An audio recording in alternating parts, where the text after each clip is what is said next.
Hello, how are you? I hope you're good. Welcome to your planning stage of Magical Readathon. So you have a lot of prompts, and some of them are a little bit harder than others.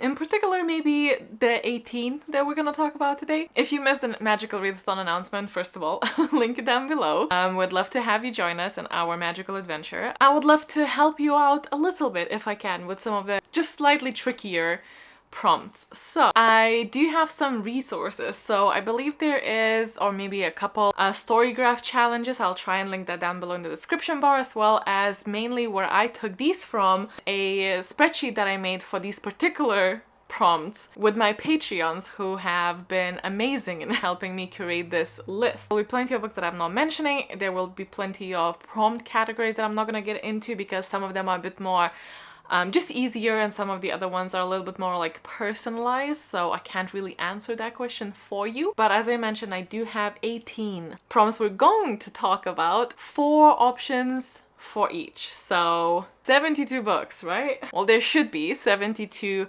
books. Because of the amount of books that we have in the list, I'm not going to be lingering upon any of these for a very long time because I want to keep this kind of like rapid fire style but still give you an idea of what you could pick if you're struggling for a certain prompt. There are some books that are a little bit less known. I did kind of intentionally kept this list with the books that a lot of the people would either already have, maybe just haven't read yet, or alternatively can get fairly easily no matter where they are. Obviously this is a big assumption, but you know what I mean. Like the more popular book it is, the more likely you will be able to get this in a different country, translated, be able to find it in a library because they have more copies of, you know, that kind of thing. So it's definitely not your like hidden gems kind of recommendation list, but I still hope that it's gonna be fun and informative and helpful. I should also add that a lot of these books are very much sci-fi fantasy with some contemporary mixed in and some literary fiction, but very much primarily fantasy, and that's simply because that is what I and a lot of my patrons read, so it is a bit skewed in that end. So if you do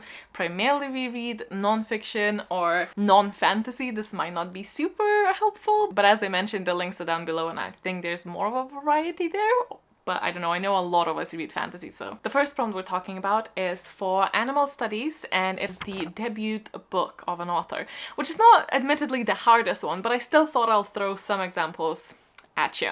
So the first book is Wayward by Amelia Hart. It's a historical fiction book and it has stories of 3 extraordinary women across 5 centuries. Then we have The Astonishing Color of After, which is a YA contemporary, and it's a novel about finding oneself through family, history, art, grief, and love. Sleeping Giants, which is a sci-fi book told in interview style. So if you like different formats, this is great. And it's about a girl who falls onto this metal giant hand and grows up to be a scientist trying to figure out what it is and what it belonged to. And speaking of giant metal structures, an absolutely remarkable thing is a YA sci-fi that also kind of focuses on these mysterious metal sculptures, however also touches upon a lot of social media and getting famous on it and what that does to a person and personality. Then for Art of Illusion, we have a book with no magic. Again, probably the easiest one as prompts go in this list, but for some reason I still added it, so we're talking about it. First, I of course have to recommend Get a Life, Chloe Brown. If you're in for a romance, this is perfect. It talks a lot about chronic illness and how you navigate that while still wanting to live a fulfilling life. And every morning the way home gets longer and longer. This is a adult contemporary literary fiction type of book. It's a very, very short novella, so it's great for that. It's short, but it will pack a punch. It's about a man who is trying to hold on to his memories. Tomorrow and Tomorrow and Tomorrow, you knew I had to slip that into somewhere here. A contemporary book about people who love video games and people. It's about complicated feelings towards life and there's also pain and loss and friendship, and it's a slow book, but it's about everything. And it's so good. And last but not least on this particular list, Yellowface, a satirical account on questions of diversity, racism, and cultural appropriation, especially in publishing. Moving on to astronomy with a Finnish series prompt. I have, in my opinion, one of the best YA fantasy books out there, especially in recent years. That's Raybearer. This is only a duology, so perfect for a series starting if you don't want to go into a long one. Not only is the world filled with very interesting magic, it's also about having a messed up real family but finding a new one and a purpose and a belonging, and then that getting upheaved as well. Lock and Key is a comic series. I think it has 5 or 6 volumes, but it is complete, and it's paranormal horror kind of haunted house situation with a lot of curiosities and a lot of curious children who live there and teenagers. And whilst it is horror, I wouldn't class it as scary. Next, another favorite of mine, A Long Way to a Small Angry Planet. It is a adult sci-fi, again about found family. I think there's a big theme in this list for some reason. It has a lot of cozy vibes while still exploring space. Again, it probably is quite a slow book, however, it's just so heartfelt that to me it didn't feel like it, if that makes sense. The Raven Cycle honestly fits so many prompts that I feel like you could definitely fit like literally every single book of the series in this readathon, and they do read pretty quickly. So might not be a bad idea if you have not gotten to the series yet, but it is a YA supernatural story about a girl who sees a ghost of a boy that she's walking to pass, meaning that they will die this year, and then she wants to find this boy and see what's up. And again, it's very much about a found family. Now for Conjuration, we are reading a book that has a court or a royal theme. If you're looking to read a romance, Red, White and Royal Blue would definitely suit, and it is a story of love between the first son of United States of America and a prince from Britain. Then we have Assassin's Apprentice, which is an epic fantasy. And I'm gonna read this bit because I have read this book, but I, for the life of me, cannot describe it. In a faraway land where members of the royal family are named for the virtues they embody, the young boy will become a walking enigma. And there's a dog too. Graceling is one of the kind of earlier YA fantasies with a heavy romance subplot. And the main character has been able to kill a man with her bare hands since she was 8. So, heard good things. I have not personally read this one, but I've heard good things. And then Spin the Dawn, which is also a YA fantasy book where our main character pretends to be her brother and goes undercover and enters a royal seamstress competition. Now for Conjuration, this one is difficult because different culture will be very, well, different for each of us because we are all in... Well, a lot of us are from different places and have different cultures, so whilst this is not necessarily a very helpful list, hopefully you can find other suggestions in the links provided if these do not fit. But for me, for example, these 4 would qualify. Emily Wilde's Encyclopedia of Fairies, which is an adult fantasy book, which I think is kind of like a dark academia, but make it fairyland, fairy type, and it is set in Norway, and that's why it qualifies for this particular one. I have again heard great things about this. I still am yet to read it, but I have, however, read this recently. This is The Adventure of Amina al-Sirafi. It is a beautiful, almost cozy feeling adventure story where a retired captain who is a woman in her 40s, I want to say, has to go on to one last adventure and get her crew back together, which is one of my favorite tropes. Shanghai Immortal, which you guessed it, is set in Shanghai. It's another fantasy book with the main character who is half fox spirit and half vampire, and there's shenanigans. And last in this category is Mexican Gothic. It is a gothic horror novel, and our main character gets a letter from her cousin and she decides that it doesn't sound quite right and she needs to rescue her from this house that has very weird things happening there. Now for the D in Conjuration, we have a self-published book. So first we have A Prelude to Ashes, which is a free novella apparently, and it is fantasy of lovers with fathers as mortal enemies. So it's a little bit like Romeo Juliet coded, I guess. And it is a prequel to a story later if you fancy continuing. The next one is a little bit very much targeted to me, I feel, and I will admit I actually got this in an email as a pitch to review, but I don't accept reviews because I barely manage to read books I have as is, and I think it would be a disservice, so I just simply never really do it. The pitch really intrigued me, so I added to the list to just read at my own time at some point, so you'll quickly see why, but it's called Mythian Discontinuity in Time. It's on Kindle Unlimited, and it's a sci-fi, a quantum AI parallel world penetrating the mysterious mysterious depths of the subconscious and its engagement with fluid time. And you mean all the buzzwords for me, all of them. So I have no idea if it's any good. I thought I'll throw it out there. Kindle Unlimited, I think, is a great space to find a lot of self-published authors. But if you want to read something you already maybe have and just did not know that these authors maybe either already publish or used to publish, self-publish, I'm gonna throw in a little cheat for you if you just really want to stick with those. Although I do think it's fun to branch out and try some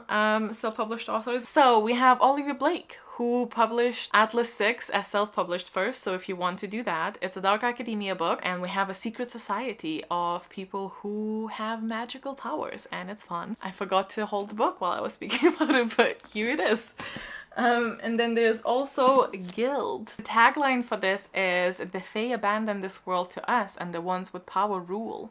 This one is a bit more explicit, so keep that in mind with like sexual things.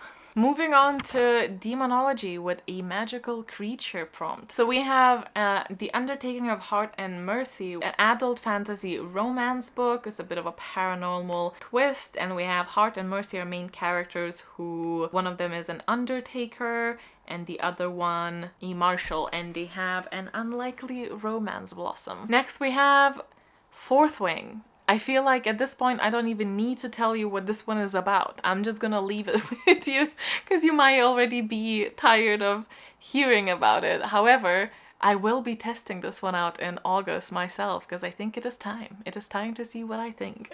Then we have The Raven and the Reindeer, which is a Kingfisher retelling of Snow Queen, which is a fantasy fairy tale type of book. And lastly, we have Pet, which is a middle grade YA. I never know where to class this, with some heavy themes but beautiful writing about a quote-unquote perfect world that actually is far from. Elemental studies with Earth in the title. First we have On Earth We're Briefly Gorgeous, beautiful fiction book. It's also tagged under poetry, but I'm not 100% sure that it is poetry or if it's poetic. But On Earth We're Briefly Gorgeous is a letter from a son to a mother who cannot read. Epicenter is rooted in Vietnam and serves as a doorway into parts of his life his mother has never known. Loads of really good reviews on that one. Next we have Shards of Earth. This is a sci-fi space opera book, extraordinary space opera to be exact, about humanity on the brink of extinction and how one man's discovery will save or destroy us all. Then of course we have House of Earth and Blood, and whilst it is a massive book to take on for this particular challenge, it is a very popular one and loads of people seem to like it. It's an urban fantasy. Our main character loses her friend to a murder and finds herself in the middle of an investigation, and she will do anything to find out who is behind it. And then lastly in this category is of course the Broken Earth trilogy. I keep recommending this one. I think it's a beautiful story, heartbreaking story, and it is an epic fantasy sci-fi about a world where you basically go around earthbending, but everyone hates you if you do. Actually, I never know how to talk about this without spoiling anything, so I'm just gonna stop. Read it. It's good. And if you're wondering, gee, I know you have some of these books, why are you not showing them? It is because I screwed up my list and I didn't pick these up and I cannot be bothered standing up again. Okay, continuing with elemental studies, we come to the snake on the cover. So we have Ninth House. It's a paranormal fantasy set in Yale, so very dark academia vibes, with secret societies and occult activities. Then a little book that you may or may not remember, Ink. It definitely has a snake somewhere here. It's here. This is a YA fantasy about a world where your life story is written on you via tattoos, and then after you die, you're made into a book. And our main character reads her father's book and something doesn't quite add up. Juniper and Thorn. I'm gonna read about this one as well, so forgive me. It's a fantasy horror set in another time and place within the world of The Wolf and the Woodsman, where a young witch seeks to discover her identity and escape the domination of her abusive wizard father. Then we have The Witch's Heart, which is a mythology retelling. When a banished witch falls in love with the legendary trickster Loki, She risks the wrath of the gods in this moving, subversive debut novel. Reimagines Norse mythology, so obviously fits the debut prompt as well. Okay, moving on to Artificery with your gemstone in the title. So first we have Tress in the Emerald Sea, which is a fantasy, actually is a reimagining of The Princess Bride. So if you like that movie, you might like this one too. And it has like a pirate kind of caveat to it all as well. Speaking of interpreting something, retelling something, Jadefire Gold. This is a YA fantasy book about taking back your kingdom, your rightful place, but it also is a little bit like Zuko and Katara fanfic from what I hear, which also intrigues me greatly. Then of course it has to be mentioned, Jade City, urban fantasy, and it's kind of like Godfather-esque story about feuding bloodlines of centuries. It's just this massive feud that's been going on forever. Vicious politics, magic, and kung fu. Then we have House of Hollow, which is a YA horror. It's about a main character and two sisters, and something happened to them when they were little that they really can't remember, but it changed everything and it left them with matching half-moon scars. Another Artificery one for adventure. We have The Accidental Apprentice, which is a middle grade fantasy where an apprentice to the town's mushroom farmer goes on an adventure after breaking a town's rule to never enter the woods, which sounds honestly really adorable. Then we of course have Six of Crows, where the adventure is the heist. It is a band of outcasts, people coming together and having to perform a heist. You know what Six of Crows is. Then we have Foundryside, which a fantasy book about a thief with a high-profile target. I think it was an item. Also heard good things about.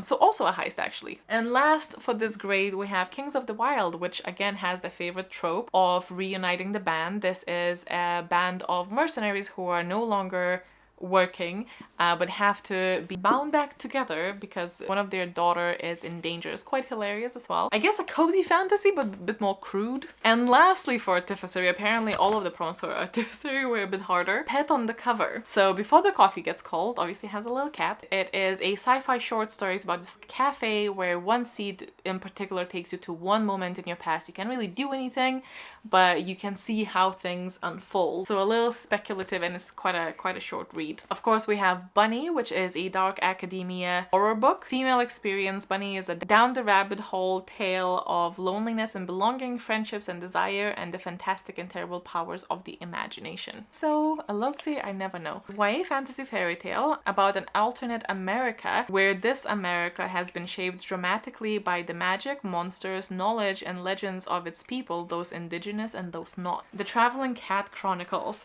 Now this is a contemporary book about a cat that goes on a long road trip, stopping to see a bunch of different people, and all of them seem to be taking extra interest in the cat. And this is from a cat's perspective, but this one comes with the warning that it is heart-shattering and everyone cries. And I don't think I personally am yet ready to read this, if I ever will be, because you guys know I cannot do animals. It's just too hard. But I have heard that it's amazing. It's just, you've been warned that it is very emotional. Then for Inscription, we are tackling the shield on the cover. The prompt that apparently just struck a nerve with a lot of people. Apparently this one's hard, but don't fear not. I have some suggestions. So, first of all, Legends and Lattice. What is that? That's a shield. Yay! It's a cozy fantasy about a orc has left her adventure years and mercenary years behind and is now trying to establish a cafe. It's a very short, this doesn't look like it is, but it's a very short book, and also with a great audiobook if you're wanting something quick. Then of course we have King of Scars, A Rule of Wolves by Leigh Bardugo. I don't know too much about Shadow and Bone, but I understand that this is Nikolai's storyline, I want to say, so it is a YA fantasy book. Traitor's Blade, which I thoroughly enjoy. This is an adult high fantasy. It's about a disgraced guard who just kind of minds his own business but then gets tangled in schemes and becomes part of it and just has to deal with that. But everywhere he goes he's met with, you know, odd looks and hostility because of his past. Then there's Shielded, which is a YA fantasy about a kingdom ravaged by war and the princess who might be the key to saving not only those closest to her, but the kingdom itself if she reveals the very secret that could destroy her. Okay, lore, clothing, we're getting there, don't worry, we're getting there. Seven Husbands of Evelyn Hugo, which is a contemporary story where a very famous Hollywood actress hires a seemingly random reporter to tell her her life story and tell her all about the seven husbands that she's dated.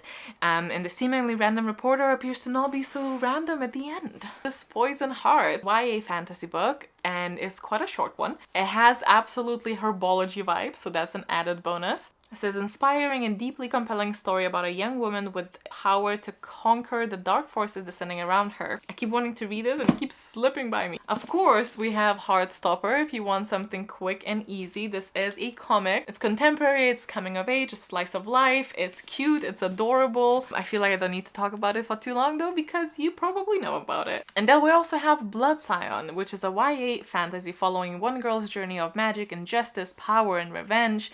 This deeply felt and emotionally charged debut book, inspired by Yoruba Nigerian mythology, is a magnetic combination of A Song of Wrath and Ruin and Daughter of Smoke and Bone that will utterly thrill and capture readers. Then we have Psionics and Divination, probably my favorite prompt and surprising to none, is a book set in the future. How High We Go in the Dark, a short sci-fi speculative stories that kind of intertwine, kind of separate. They're all set during this pandemic that hits Earth, so it's quite close to home, I guess, but in a very different way. But we are exploring what that does to people. Then if you want something a bit more thrillery but still sci-fi, because it is in the future, so these are going to be sci-fi books.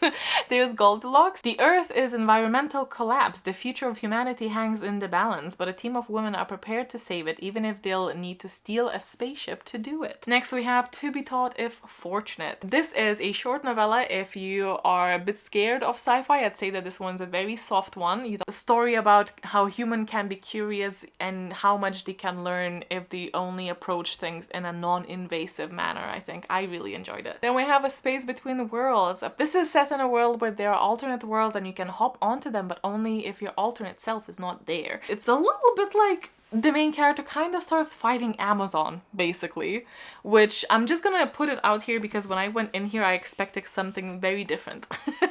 But that is not what I got, so I'm letting you know that's the vibe. And of course I have to mention my probably all-time favorite book ever. I do not reread books, but if I reread books, and I will reread this one, it would be this one, basically. Project Hail Mary. Just perfection. I'm semi-tempted to just not tell you anything so you go into this blind, but I want to say he's a teacher, if I remember right.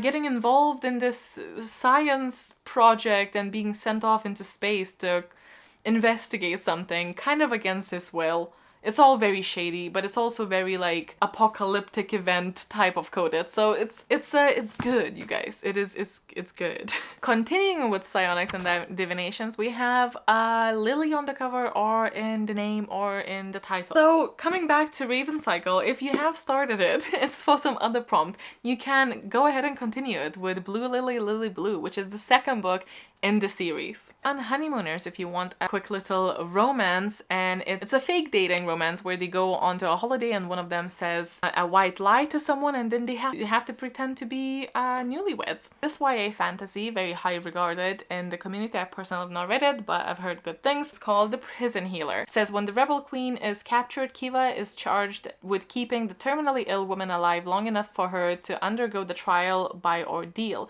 a series of elemental challenges against the torments of air, fire, earth, and water assigned to only the most dangerous of criminals. The London Seance Society. It's a historical mystery thriller, a spellbinding tale about two daring women who hunt for truth and justice in the perilous art of conjuring the dead. And the last subject, we're almost there, is Shapeshifting. So the first one is for the vampire Dowry of Blood, which is a vampire fan. It's a sensationally dark and seductive Tale of Dracula's Wife. The Southern Book Club's Guide to Slaying Vampires is a vampire horror, a Southern-flavored supernatural thriller set in the 90s about a woman's book club that must protect its suburban community from a mysterious and handsome stranger who turns out to be a blood-sucking fiend.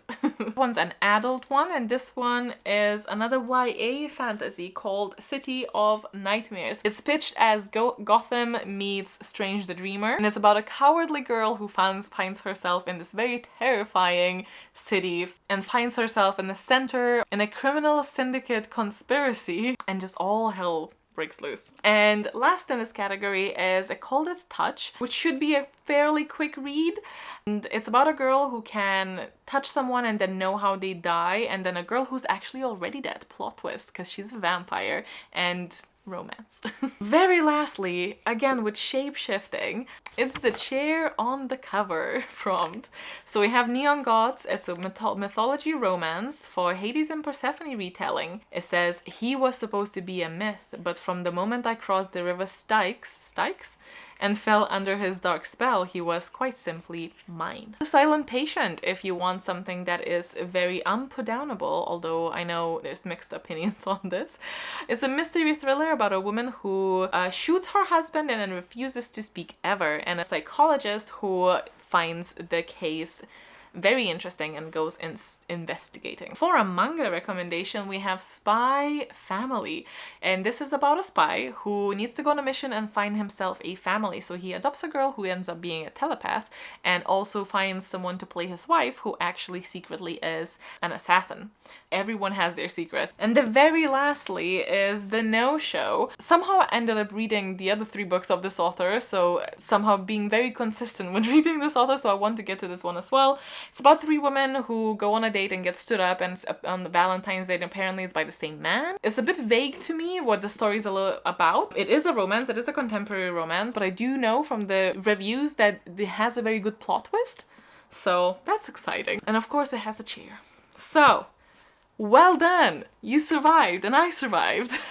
It's getting dark though, so I will be wrapping this up, but I hope these were helpful. Let me know if you picked anything from this particular list, and again, as I said, there was gonna be more lists attached down below.